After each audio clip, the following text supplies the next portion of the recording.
Elhamdülillah bugünü de atlattık. Muhteşem bir geceydi. Yine gırgırın dibine vurduk. Ama Selma ablamın yolda ayakkabısının altı çıktı.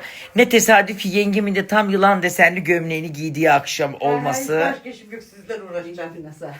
Ben sana diyorum.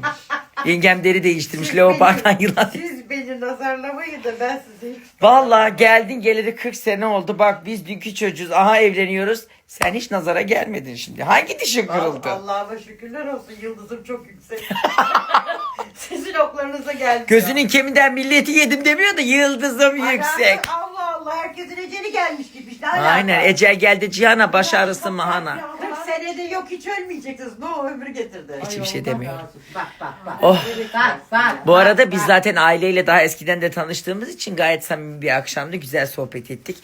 Bir yemek yemişim. Elhamdülillahi Rabbil Alemin. Tatlı da güzeldi vallahi. Oh bayağı iyi.